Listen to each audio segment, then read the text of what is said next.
नमस्कार दोस्तों, आइए मेरे यूट्यूब चैनल में आप सभी को स्वागत है फ्रेंड। आप लोग खुश रहे, मंगलमय रहे। मेरे वीडियो को सब्सक्राइब कीजिए, लाइक कीजिए, शेयर कीजिए। चलिए, 24 फरवरी शनिवार गुरु रविदास जयंती क्यों मनाई जाती है ये जयंती। रविदास जयंती की संपूर्ण जानकारी। रविदास जन्म के कारणे होत न कोउ नीच न कर को नीच खरीदारी है, होशे कर्म की किच।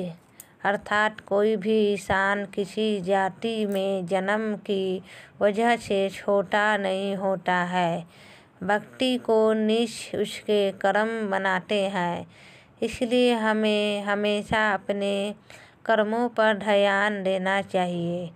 जिस तरह संसार का अंधेरा हरने को सुबह का सूर्योदय होता है, उसी तरह समाज और व्यवस्था में रच बस चुकी बुराइयों को दूर करने को धरती पर सत महापुरुषों का अवतरण होता है। सत महात्माओं से संपन्न माँ भारती की पावन धरा पर हर सदी हर युग में कुछ ऐसे सपूत जन्मे हैं जिन्होंने अपने विचारों से न सिर्फ दुनिया को राह दिखाई, बल्कि उनके पीछे वो पूरा संसार चला। विश्व प्रसिद्ध भारतीय संत परंपरा के एक ऐसे ही अवधूत नगीने हैं संत रविदास, जिनके लिए उनका कर्म और परोपकार की भावना ही ईश्वर की सच्ची भक्ति थी। इस लेख में हम निम्नलिखित बिंदुओं को जानेंगे। कब है रविदास जयंती? रविदास जयंती क्यों मनाई जाती है? रविदास जी सत कैसे बने? कर्म को ही पूजा मनाते थे। सत रविदास गुरु रामानंद के शिष्य तो मीराबाई के गुरु थे। रविदास बराबरी और समानता के समर्थक। कब है रविदास जयंती? कर्मयोगी संत रविदास जी की जयंती हर साल माघ मास की पूर्णिमा तिथि पर मनाई जाती है। इस साल उनकी जयंती 24 फरवरी शनिवार को मनाई जाएगी। पूर्णिमा तिथि 23 फरवरी 2024 को 3:33 पर प्रारंभ होगी। पूर्णिमा तिथि का समाप्त 24 फरवरी 2024 को 5:49 पर होगा। रविदास जी के जन्म के बारे में एक दोहा प्रसिद्ध है।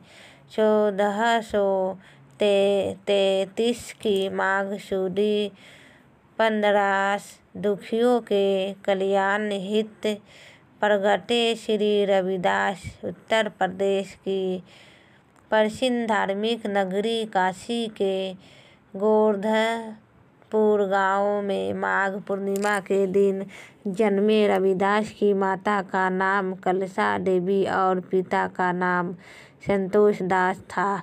कुछ जानकार है कि उनका जन्म सन 1450 के आसपास हुआ था। हालांकि इस बात पर आज तक काफ़ी मतभेद है। रविदास जयंती को क्यों मनाई जाती है?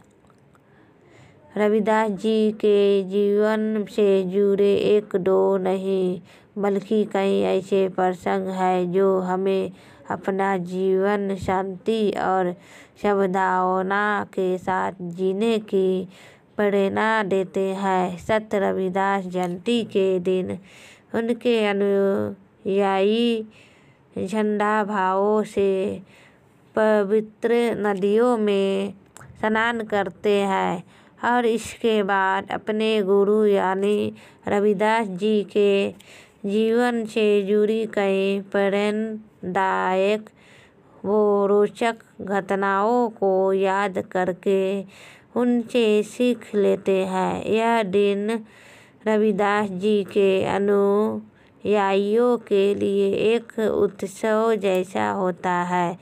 इस दिन उनके जन्म स्थान पर लाखों की संख्या में भक्तों की भीड़ होती है और कई भव्य कार्यक्रम का आयोजन किया जाता है।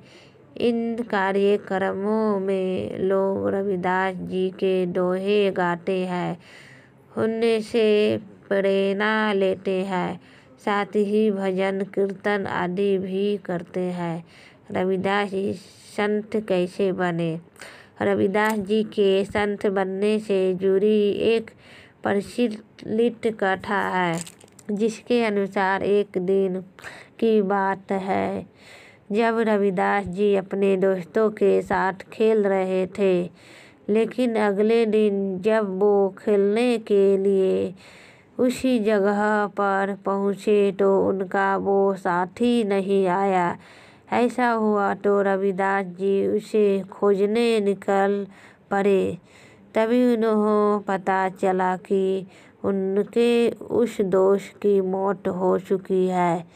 यह सुनते ही रविदास जी बहुत दुखी हुए और अपने दोस्तों के शवों के पास जाकर बोले, उठो, ये सोने का समय नहीं है, ये मेरे साथ खेलने का समय है। जैसे ही रविदास जी ने इतना कहा, उनका मृत साथी उठकर खड़ा हो गया।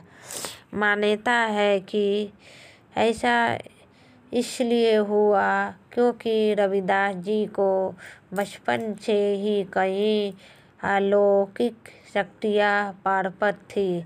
इस दिन से ही लोग उनकी शक्तियों पर विश्वास करने लगे। समय के साथ रविदास जी भगवान राम और श्री कृष्ण की भक्ति में लीन रहने लगे और धर्म कर्म राह पर चलते हुए वो संत बन गए। गुरु रामानंद के शिष्य तो मीराबाई के गुरु थे रविदास। महात्मा रविदास संत कबीर से खासे प्रभावित थे और उन्हें आदर्श मानते थे। कबीरदास जी ने भी सत्संग में रविदास कहकर उनके कद का बखान किया है।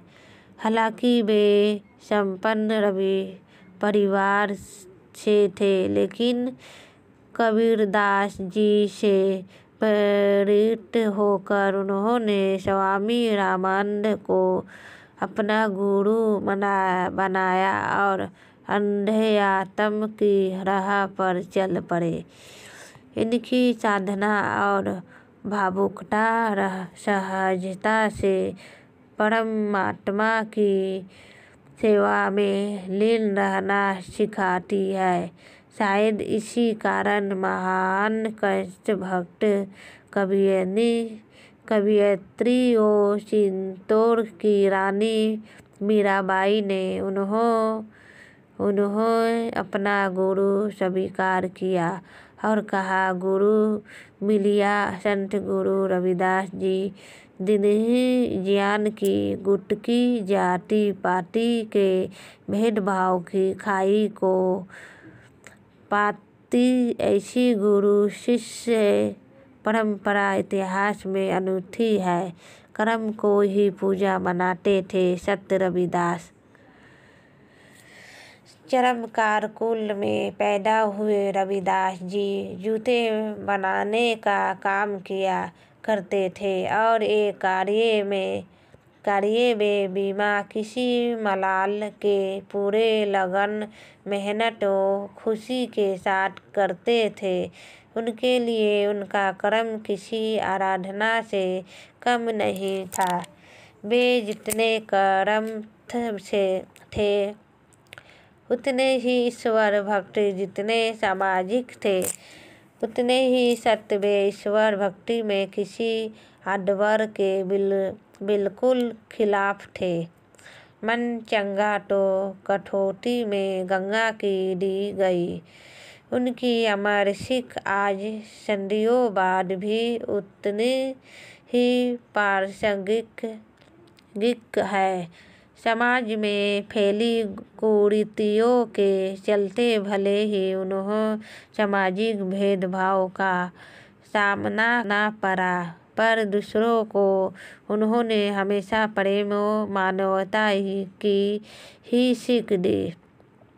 बराबरी और समानता के समर्थक संत रविदास की रचनाओं में राम कृष्ण करीम, रघुनाथ गोविंद, राजा रामचंद्र आदि नामों से हरि सुमिरन मिलता है, पर मूल रूप से वे उस निर्गुण ब्रह्म के उपासक थे जो सभी प्राणियों में समान व्याप्त है। उनका मानता था कि ईश्वर ने इंसान बनाया है, इंसान ने ईश्वर नहीं बनाया, यानी इस धरती पर सभी को भगवान ने ही रचा है, इसलिए सभी के अधिकार समान है, कोई छोटा या बड़ा नहीं है।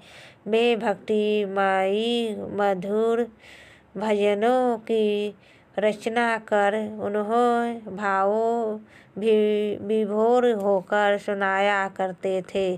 उनके उपदेशों का इतना गहरा असर हुआ कि समाज के हर तबके के लोग उनके अनुयायी बन गए। संत रविदास के कई पद और भजन सिखों के पवित्र धर्म ग्रंथ गुरु ग्रंथ साहिब में मिलते हैं। आशा है कि इस लेख से आपको रविदास जयंती की संपूर्ण जानकारी मिल गई होगी। ऐसे ही और त्योहारों से जुड़ी धार्मिक जानकारियों के लिए जुड़े रहिए श्री मंदिर के इस धार्मिक मशकर पर। तो दोस्तों, मेरे वीडियो कैसी लगी कमेंट करके ज़रूर बताइएगा, और फिर मैं नेक्स्ट वीडियो में फिर मिलती हूँ। आप लोग खुश रहे, मंगलमय रहे, और सब्सक्राइब ना करना ना भूले, लाइक कीजिए, शेयर कीजिए, क्योंकि मेरे नए वीडियो आने के लिए सबसे पहले आपके पास पहुँचे। नमस्ते दोस्तों।